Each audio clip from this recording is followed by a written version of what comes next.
Now, I wasn't planning to make this video, man, but I'm seeing Eagle fans saying how Carson Wentz don't deserve any blame whatsoever for this loss. So I had to come on here, man. I love Carson Wentz as much as almost any other Eagles fan. You know, I love Carson Wentz. But you can't sit here and tell me that Carson Wentz does not deserve some blame for this loss.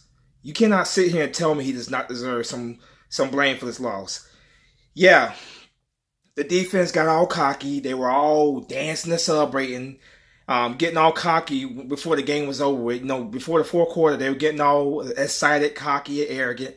Yes, they crumbled. The defense crumbled. But quarterbacks, you pay your quarterbacks to be the guys that come in crunch time and get the win for you. That's what you pay your quarterback to do. You pay your quarterback to step up when the game is on the line and get the W, no matter what your defense does. That's what you pay your quarterback to do. And what Carson Wentz today, man, absolutely disappointing. Absolutely disappointing what he did in crunch time there. He got us down the field with that deep pass, obviously going to Jeffrey that drew a pass interference. You know, he got us down there. But what does he do when he gets down there? Two passes that should have been picked off. The first one they called the defender had the ball, but it was called incomplete. What does he do the next play? The next play, he tries to force the football to Alshon Jeffrey in the end zone in double coverage. Despite the fact that there was a running back, I don't know who the running back was, but he had a running back right there. He could have easily thrown it to and got that first down. You know, and got that first down with the running back getting out of bounds. But Carson Wentz chose instead to force the football to Alshon Jeffrey in the end zone. And then the last play of the game, can't really blame him for that because the pass rush of the Panthers got there. But still, you can't sit here and tell me that Carson Wentz don't deserve some blame for this loss. He didn't come up for his clutch when we needed him to come up clutch. The defense played like crap. They crumble. I get that. But Carson Wentz deserves some blame for this loss as well. You can't just put this completely on the defense for us losing this game. Carson Wentz is our quarterback. He's the guy who is supposed to lead us down the field when the game is on the line to help us win the game. And he didn't do it this game. I love Carson Wentz. And I defend Carson Wentz a lot. I sit and I praise him for his play all the time. And he played one hell of a game overall. You know, his numbers were very good. They were very, very good. I can't sit there and bash his numbers. He played very well. But when we needed him the most to help to win this game for us, he didn't come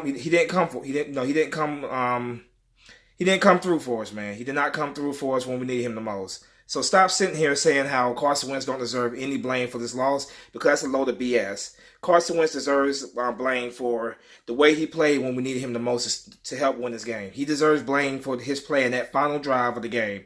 Yes, he does. I don't care what anybody says. He deserves blame for his performance in that final drive of the game when the game was on the line and he didn't come through for us.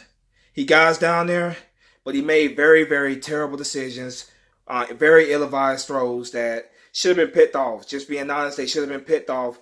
Trying to force the football into double coverage. I think the first play he tried to force it to, was to I think it was Zach Ertz or either Zach Ertz or Dallas Goedert. I can't remember. I have to go back and watch the footage. But then that second, almost near interception, he tried to force that to Alshon Jeffrey. Despite the fact that a running back was open, he could have easily just dumped it off to that running back, get that first down, and that running back obviously would have got out of bounds.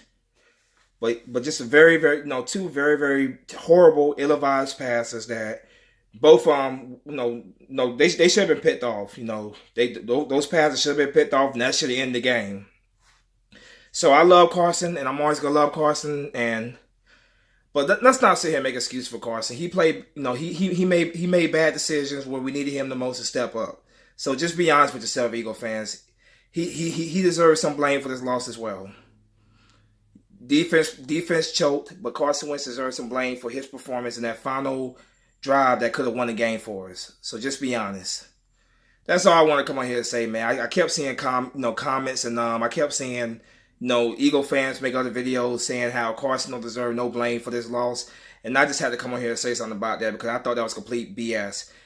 No, he's not out there playing defense. He's not responsible for the way the defense crumbled in the fourth quarter, But he does deserve blame for, in crunch time when your job as a quarterback is to help. Your job as a quarterback is to bring us back to win the game, and he made bad throws that that cost that helped cost us this game. You know, he made some bad decisions that that you cannot sit there and defend that. He made some very ill-advised throws.